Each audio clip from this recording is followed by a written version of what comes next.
మాజీ మంత్రి మల్లారెడ్డికి హైకోర్టులో ఎదురు దెబ్బ తగిలింది. ఎలాంటి అనుమతులు లేకుండా బాలానగర్లో ఏర్పాటు చేసిన Mallareddy university centre of excellence for commerce and design పై చర్యలు తీసుకోవాలని రాష్ట్ర ఉన్నత విద్యాశాఖ, యూనివర్సిటీ గ్రాంట్స్ కమిషన్, రాష్ట్ర ఉన్నత విద్యామండలికి ఆదేశాలు జారీ చేసింది. రాష్ట్ర ఉన్నత విద్యాశాఖ, యూజీసీ నుంచి ఎలాంటి అనుమతులు లేకుండా మల్లారెడ్డి యూనివర్సిటీ ఆఫ్ క్యాంపస్ ఏర్పాటు చేయడాన్ని సవాల్ చేస్తూ నవీన ఎడ్యుకేషనల్ సొసైటీ, ప్రతిభ డిగ్రీ కాలేజ్, ఏ మనోహర్ తదితరులు హైకోర్టులో పిటిషన్ దాఖలు చేశారు.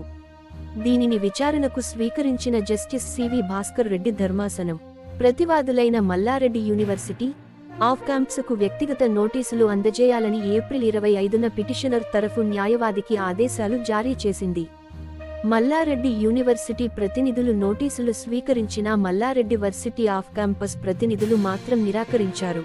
ఈ అంశంపై హైకోర్టు మరోసారి విచారణ చేపట్టింది.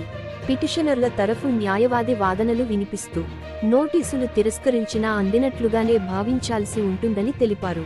ఈ వాదనను రాష్ట్ర ఉన్నత విద్యామండలి సహా ఇతర అధికారిక ప్రతివాదులెవరూ వ్యతిరేకించలేదు. వాదనలు నమోదు చేసుకున్న ధర్మాసనం, అనుమతులు లేకుండా ఏర్పాటు చేసిన ఆఫ్ క్యాంపస్ సెంటర్ పై నిబంధనల ప్రకారం చర్యలు తీసుకోవాలని ఆదేశాలు జారీ చేసింది. తదుపరి విచారణను ఈ నెల 24కు వాయిదా వేసింది.